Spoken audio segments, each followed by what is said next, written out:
Speaker صاحب، بہت افسوس سے کہنا پڑتا ہے کہ جب ہم یہاں پہ اسمبلی میں آتے ہیں تو سوچنے پہ مجبور ہو جاتے ہیں کہ آخر لوگوں نے ہمیں ووٹ کس لیے دیا اور ہمارا اسمبلی میں بیٹھنے کا مقصد کیا تھا۔ 3 دن سے میں تقریریں سن رہا ہوں یہاں پہ، کوئی اپنے لیڈر کے دفاع میں بول رہا ہے، کوئی اپنے لیڈر کی خوشامد کر رہا ہے، کوئی کہتا ہے میرا لیڈر 11 سال جیل میں رہا، کوئی کہتا ہے میرا لیڈر جہاد کر کے ملک سے باہر گیا۔ میرے بھائی، یہ ہمارے مسئلے بھی نہیں ہیں۔ آپ یہ دیکھیں بجٹ کے اوپر، آپ اگر if you just have look at the budget right away you will find out کہ ہمارا سب سے بڑا ایشو ہے کیا۔ ہمارا سب سے بڑا ایشو یہ ہے کہ 7,500 ارب ہماری انکم ہے اور بجٹ ہم نے بنا دیا 14,500۔ یہ کیسا بجٹ ہے کہ 7,500 آپ کی انکم ہے اور آپ بجٹ بنا رہے ہیں 14,500 کا؟ یہیں سے آپ کو پتہ چل جائے گا کہ ہماری جو اسٹیٹ آف اکانومی ہے وہ کیا ہے۔ سر، میری گزارش یہ ہے کہ یہ بلیم کرنے کا ٹائم نہیں ہے۔ مجھے بہت ہی افسوس ہوتا ہے کہ یہاں پہ بیٹھ کے سارا دن ہم کیچڑ اچھالی کرتے ہیں۔ جو یہاں سے چلے گئے ہیں، آج اس ایوان کا حصہ نہیں ہے، ہم سارا دن بیٹھ کے یہاں پہ ٹی وی شوکس کی طرح جو ہے نا ان کے اوپر باتیں کرتے ہیں۔ کیا 9 مئی صرف ایک ہی ایشو ہے جو کہ بجٹ اجلاس میں ڈسکس ہونا چاہیے؟ سارا دن اس پہ بات ہوتی ہے، اس پہ بات ہو چکی ہے۔ اور جو 9 مئی کے کلپریٹس کو اقتدار میں لائے تھے ان کو ان کا علاج کرنے دیں، اور وہ ٹھیک طرح سے اس کا علاج کر رہے ہیں۔ آپ بجٹ پہ آئیں، آپ ملک کی بات کریں، آپ غریبوں کی بات کریں۔ میں آپ کو دعوے سے کہتا ہوں کہ اس ٹائم جو ہمارے ملک کے حالات ہیں یہ بالکل انسسٹینیبل ہے، اور اس کو اگر آپ کچھ نہیں کر سکتے ایٹ لیسٹ آپ انڈرسٹینڈ کریں کہ ہمارے ملک کا مسئلہ کیا ہے۔ یہاں پہ آپ اس کے اوپر بات ہی نہیں کریں۔ سر، 7,000 آپ کی انکم ہے، 7,000 ارب، اور لگ بھگ اتنا ہی آپ کے اوپر قرضہ ہے۔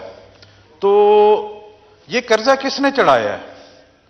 کیا اس غریب ریڈی والے نے چڑھایا ہے اس ملک کے اوپر یہ قرضہ جو پھل بیچ رہا ہے؟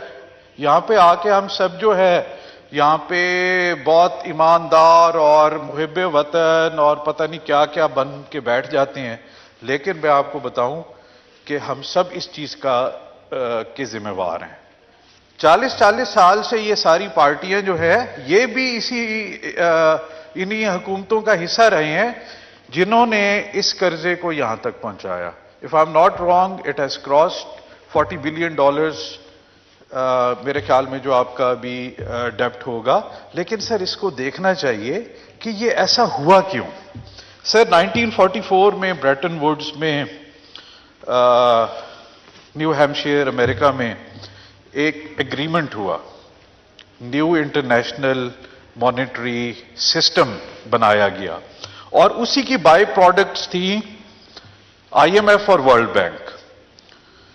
آپ یہ دیکھیں کہ عام طور پہ لوگوں کا کانسیپٹ یہ ہوتا ہے کہ جی جو بھی ڈالر پرنٹ ہوتے ہیں، جو بھی آپ کی کرنسی پرنٹ ہوتی ہے، اس کی بیکنگ میں اسٹیٹ بینک ہو، بھلے وہ امریکہ کا فیڈرل ریزرو ہو، اس میں اتنا ہی گولڈ ریزروز موجود ہونا ضروری ہوتے ہیں۔ لیکن یہ ایک آئی واش تھا۔ یہ ہر کسی کو پتا ہے کہ یہ ایک فراڈولنٹ سسٹم جس کے بیسس کے اوپر یہ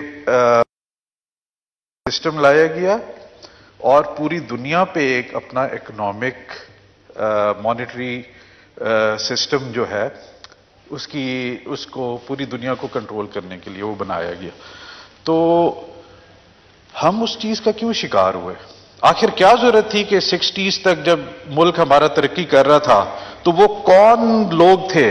آج آپ کہہ رہے ہیں کہ آپ کے ملک میں غدار صرف عمران خان ہے، ہوگا، لیکن ہم بھی ہیں، یہاں بیٹھے ہوئے سارے لوگ غدار ہیں، کیونکہ آپ نے اس ملک کے ہر ایک شخص کے اوپر 2.5 لاکھ سے اوپر قرضہ چڑھایا ہے۔ اور وہ کیوں چڑھایا؟ وہ پیسہ کدھر گیا؟ 60s تک ملک ترقی کرتا ہے، اس کے بعد جو ہے یہاں پہ بڑے بڑے لیڈر پیدا ہونا شروع ہوتے ہیں۔ میں آپ کو افسوس سے کہنا چاہتا ہوں کہ اس ملک میں کوئی بھی ایسا لیڈر نہیں ہے جو ایک نیچرل بورن لیڈر ہو. یہاں پہ آ کے بات کرتے ہیں کہ جی بوٹ پالچی ہیں فلانے، یہاں پہ سارے لیڈر جتنے بھی تھے سارے ہی اسی طریقے سے آئے تھے جس طریقے سے ابھی آ رہے ہیں. تو کوئی ایکسیپشنز نہیں ہے سر. سوچنے کی بات صرف یہ ہے کہ یہ پوری ملک کی آپ کی انکم ایک طرف اور پورے ملک کی جو آپ کے اوپر قرضہ ہے وہ ایک طرف. تو آپ کے پاس تو 233-34 ارب روپیہ تو کل بچتا ہے ملک چلانے کے لیے. تو بجٹ بھلے آپ بنا دیں لیکن آپ کو سوچنا پڑے گا، ہمیں سوچنا پڑے گا کہ کیا ملک اسی طرح چلنا ہے یا ہمیں سیریسلی مل بیٹھ کے اس ملک کے بارے میں سوچنے کی ضرورت ہے. سر جو میں بات کر رہا تھا برٹن ووڈ کا ذکر میں نے اس لیے کیا صرف کہ ہمیں انڈرسٹینڈ کرنا چاہیے کہ اس کی جو 2 پروڈکٹس تھیں، 2 انسٹیٹیوٹس تھے، آئی ایم ایف اور ورلڈ بینک، وہ کس لیے بنائے گئے؟ وہ اس لیے نہیں بنائے گئے تھے کہ آپ کے ملک سے غربت ختم ہو جائے. وہ اس لیے بنائے گئے تھے کہ تاکہ آپ کا جو غلامی کا سلسلہ ہے یہ کبھی ختم نہ ہو.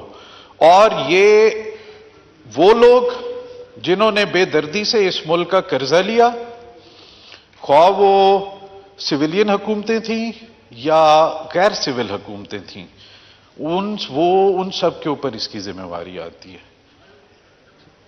اس کی ذمہ واری تمام ان پارٹیوں پہ آتی ہے جو 1970s کے بعد اقتدار میں آئی ہیں اور کسر کسی نے نہیں چھوڑی.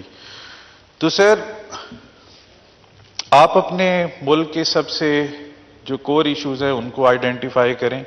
یہ باقی مسئلے چلتے رہیں گے. عدالتیں بھی ہیں، عدالتوں کا تو ہم نے دیکھ لیا حال کہ 50-50 ہزار کیس غریبوں کے عدالتوں میں لگے ہوئے ہوتے ہیں، لیکن وہاں پہ جو ہے نا وہ ملزموں کے لیے ریڈ کارپٹ بچھائے جاتے ہیں. میں کسی پارٹی کے حق میں نہیں ہوں، اور عمران خان جب پاور میں تھے تو بھی ہم ان کو یہی باتیں کرتے تھے. ان سے اختلاف کیا تو وہ بھی اصولی بنیاد پہ کیا. تو سر آپ کے ہمارے سب کے اوپر سوچنے کی بات ہے، یہ کوئی مذاق نہیں ہے کہ آپ کا ملک پریکٹیکلی اس ٹائم ڈیفالٹ کر چکا ہے. آپ کے پاس پیسے نہیں ہیں. آپ یہ باقی جو 14,000 ارب کا آپ نے بجٹ بنایا ہے، یہ آپ کہاں سے لائیں گے پیسے؟ لیکن ابھی بھی ٹائم ہے. میرا بہت مشکل سجیشن ہے، میں دینا نہیں چاہتا کیونکہ سر یہ بڑا ایک سینسیٹیو ٹاپک ہوتا ہے کہ standing on the floor of a house talking against the dollar, the now petro dollar system. لیکن eventually you will have to get out of it sir. There is no other way out. ٹھیک ہے سر، آپ block بنائیں، آپ Russia کے ساتھ trade کریں، بہت اچھی بات ہے، انیشیٹو شروع ہو گئے ہیں. آپ چائنا کے ساتھ کریں، بارٹر ٹریڈ کریں، ان کی کرنسیز میں کریں. اور سر آپ کو اپنی ایکسپورٹس بڑھانی ہوں گی، آپ کو اپنی امپورٹس کم کرنی ہوں گی، لیکن وہ صرف اس وقت ہوگی جب یہ پارلیمنٹ سیریس ہو کے اس ملک کے لیے اور اس عوام کے لیے سوچے گی. اگر یہاں پہ صرف ہم نے بیٹھ کے تالیاں بجانی ہیں.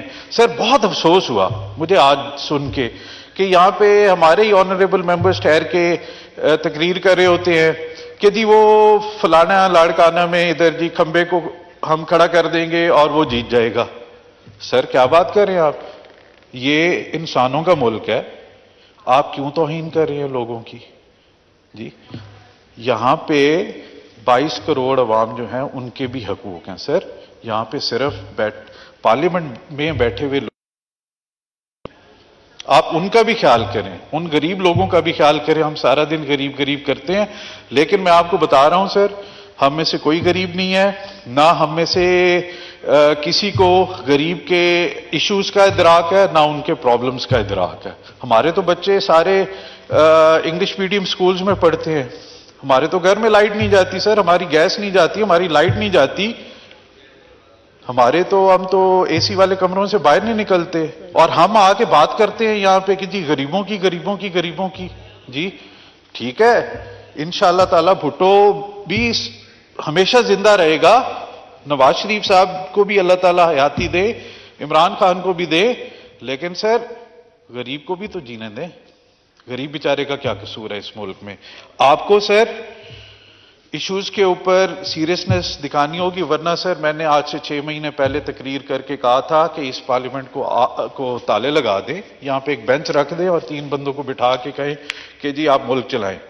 ٹھیک ہے سر، اور وہ باتیں ساری سچ ہوئیں. اور آج بھی میں آپ کو کہہ رہا ہوں سر کہ جو سنگینی ہے ہماری معیشت کی، اگر آپ نے یہ بلیم گیم اور ایک دوسرے کو نیچے دکھانے کا سلسلہ جاری رکھا اور ملک کے لیے نہ سوچا تو sir it will be too late. آپ سب کو بٹھائیں اور جمہوریت تو یہاں پہ کی جاتی ہے، لیکن ایونچلی سر آپ کو تمام پارٹیز کو برابر کا جو حقوق ہیں وہ دینے پڑیں گے. کوئی فیوریٹزم نہیں ہونا چاہیے ان دا فیوچر. بالکل فری اینڈ فیئر الیکشنز ہونے چاہیے. اور میں دعا کرتا ہوں کہ انفارچونیٹلی پچھلے 5 سال میں ہی ہم نے نہیں دیکھا کہ پارلیمنٹ کا وہ رول رہا ہو کہ اس نے ملک کی بہتری کے لیے کام کیا ہو یا عام آدمی کی بہتری کے لیے کام کیا ہو. لیکن میری دعا ہے کہ آئندہ الیکشن کے بعد یہاں پہ ایسے لوگ ہوں کہ جو صرف اپنے لیڈرز کی خوشامدیں کرنے کی بجائے، یا ٹکٹیں بھائی آپ کو ویسے مل جائیں گی، الیکشن آ رہے ہیں، مجھے پتا ہے آپ سارا دن یہاں پہ بیٹھ کے اپنے لیڈروں کی تعریفیں کرتے ہیں، ٹکٹیں آپ کو دے دیں گے. وہ نہ کریں خوشامد، کام کی بات کریں. آپ آئے کس لیے ہیں یہاں پہ؟ ٹھیک ہے سر. آپ یہ دیکھیں کہ امیر اور غریب کا فرق ہمارے ملک میں کتنا زیادہ الارمنگلی بڑھ رہا ہے. اور سر کیپٹلزم کی بات ہوتی ہے، یہاں پہ بات ہوتی ہے کہ جی یا وہ جی کاروباری لوگ ہیں، فلاں ہے، یہ ہو جائے گا، اکانومی بیٹھ جائے گی. سر یہ جو کیپٹلسٹ سسٹم ہے یہ تو بیسڈ ہی ایکسپلائٹیشن پہ ہے. ٹھیک ہے سر. تو اس کا تو مقصد ہی صرف یہی ہے کہ غریب کی جیب سے پیسہ نکالنا ہے اور ہم نے امیر تر ہونا ہے. ٹھیک ہے نا سر. اس میں تو کوئی دوسری رائے نہیں ہے. یہاں پہ بیٹھ کے ہم سارے اپنے انٹرسٹ گروپس کو ڈیفینڈ کرتے ہیں. کوئی ہمارا رشتہ دار ہوتا ہے، کوئی ہمارا پارٹنر ہوتا ہے. کوئی کبھی غریب آدمی کی یہاں پہ بات ہوئی؟ کوئی معذرت سے عمران خان صاحب کے دور میں بھی سارے انٹرسٹ گروپ کے ریپریزنٹیٹیوز تھے جو اقتدار میں تھے. اب بھی ایسا ہی ہوگا. کوئی زرداری صاحب کا دوست ہوگا، کوئی نواز شریف صاحب کا ہوگا، کوئی عمران خان صاحب کا ہوگا. تو سر اب بس بہت ہو چکا ہے. یہ میری مؤدبانہ گزارش ہے کہ یہاں پہ لوگ بیٹھ کے کسی پلان کے تحت آئیں. پرابلمز ہم سارا دن یہاں پہ ڈسکس کرتے ہیں، لیکن we have to come up with a solution, a long term solution. اور آخری بات میں یہ کروں گا سر کہ لانگ ٹرم سولوشن صرف یہ ہے کہ آپ کے سارے پولیٹیکل اور نان پولیٹیکل سٹیک ہولڈرز سارے بیٹھ کے ایک 12-15 سال کا ایک اکنامک پلان ڈیزائن کریں. ضرور حکومتیں چینج ہوں گی، ضرور یہ سسٹم چلتا رہے گا، لیکن سر کچھ چیزوں کے اوپر آپ کو ملک بچانے کے لیے مشکل فیصلے کرنے پڑیں گے. اور آئی ہوپ کہ وہ مشکل فیصلے کیے جائیں، قطع نظر اس کے کہ کس کی حکومت ہوتی ہے، لیکن آپ ملک کو بھی بچائیں، عوام کو بھی بچائیں. اور یہاں پہ جو ہے نا سر سیلف پریزنگ اور اپنی ذات کے لیے بیٹھنے کے لیے یہاں پہ کوئی نہیں آیا. ایٹ لیسٹ میں تو نہیں آیا. اور میں امید کرتا ہوں کہ ہم ایک کلیکٹیو وزڈم کے تحت ملک کو اس مشکل حالات سے. شکریہ جی. نوابزادہ